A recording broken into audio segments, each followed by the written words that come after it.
जय श्री राम सभी साथियों को। आशा करता हूँ सभी स्वस्थ होंगे और मस्त होंगे। आज हम बात करेंगे गोत्र क्या होते हैं और कैसे गोत्र की उत्पत्ति हुई और क्या गोत्र है और कहाँ से गोत्र की उत्पत्ति हुई, क्या इसका इतिहास है और क्या इसके वैज्ञानिक रहस्य हैं। ये सभी जानकारी हम वीडियो में जानने की कोशिश करेंगे और मैं आशा करूँगा आप वीडियो भी पूरी देखने की कोशिश करेंगे। सबसे पहले हम गोत्र का असली इतिहास और वैज्ञानिक रहस्य समझने की यहाँ पे कोशिश करेंगे। तो जो गोत्र की उत्पत्ति हुई है वो धार्मिक या सामाजिक पहचान नहीं है, बल्कि इसके पीछे छुपे कई चौंकाने वाले वैज्ञानिक रहस्य भी हैं और ऐतिहासिक तथ्य भी हैं। तो यही चीज़ हम जानेंगे इस वीडियो में कि आखिर गोत्र की उत्पत्ति कहाँ से हुई और गोत्र जो शब्द है उसका अर्थ क्या है। तो सबसे पहले हम गोत्र शब्द का अर्थ समझने की कोशिश करेंगे। जो यहाँ पे संस्कृत शब्द है उससे लिया गया है गोत्र, और गोत्र को अगर हम हिंदी में कहें तो गायों का जो समूह होता है उसे गोत्र कहा जाता है। और ये जो प्रणाली आरंभ की गई वो ऋषियों द्वारा की गई है और जो इसे एक वंश परंपरा से जोड़ा गया है। यह ब्राह्मण, क्षत्रिय और वैश्य समुदाय से भी अधिक प्रचलित है।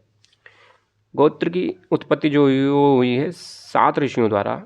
और वो 7 ऋषि कौन है, हम यहाँ पे उनके नाम की जानने की कोशिश करेंगे। जो सप्त ऋषि हमारे हैं वो कश्यप हैं, भारद्वाज हैं, विश्वामित्र हैं, गौतम है, अत्रि है, वशिष्ठ है और जमाद्रगी है।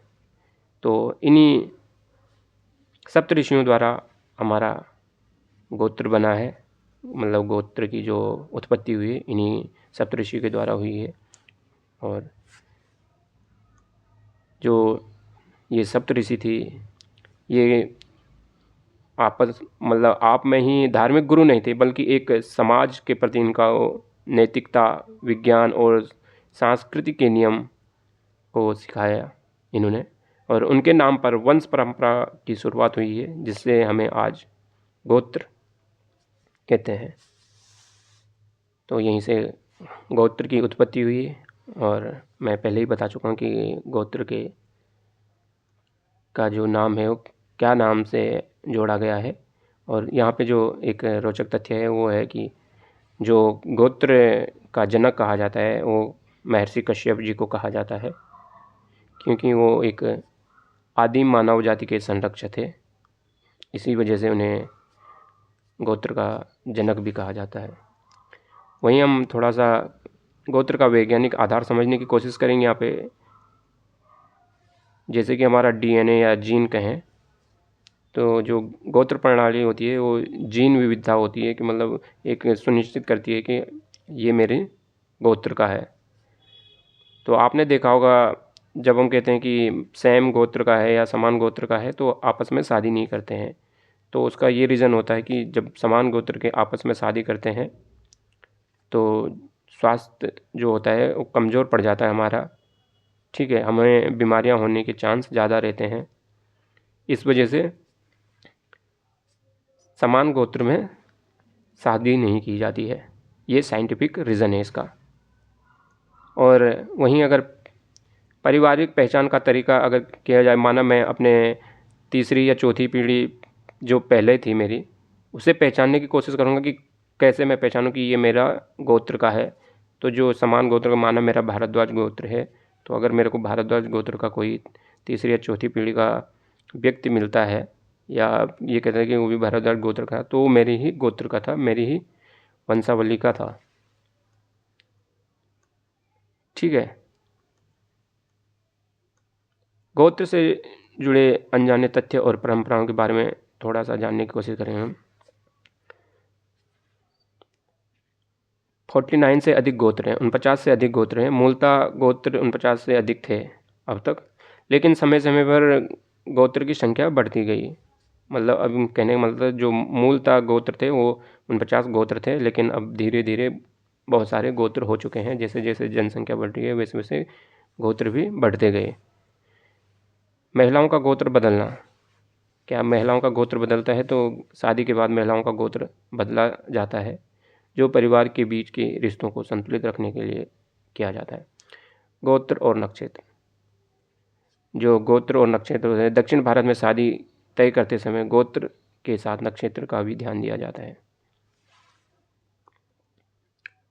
वहीं गोत्र से जुड़े सामाजिक और कानूनी विवाद के बारे में बात की जाए तो जो खाप पंचायत और गोत्र विवाद था, एक ही गोत्र में विवाह करने पर सामाजिक बहिष्कार के मामले, मतलब कहने का मतलब है कि यहाँ पे अगर एक ही गोत्र मिल रहे हैं तो शादी कर रहे थे तो उस पर बहिष्कार हो रहा था।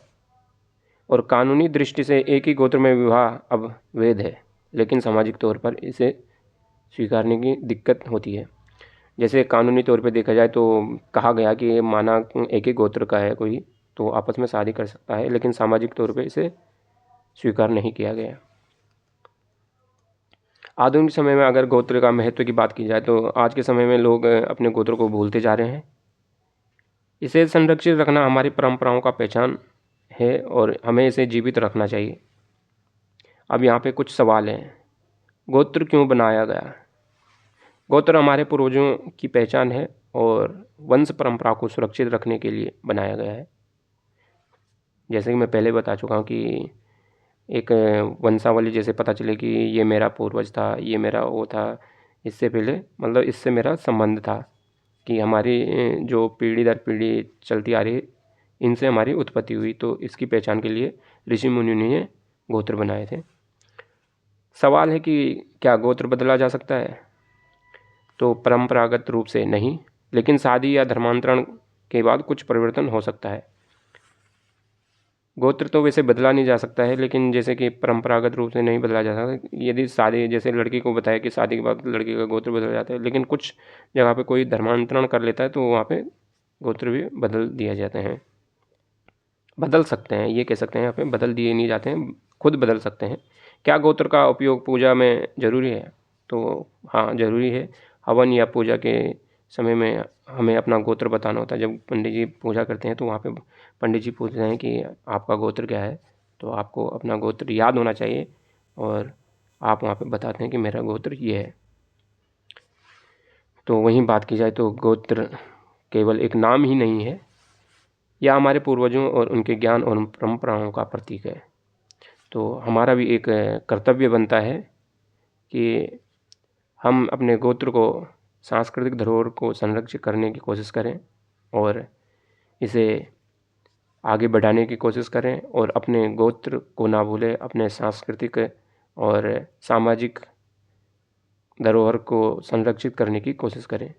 तो मैं आशा करूँगा आपको ये वीडियो अच्छी लगेगी, आपको गोत्र के बारे में जानकारी मिली होगी। इसी के साथ धन्यवाद। जय श्री राम।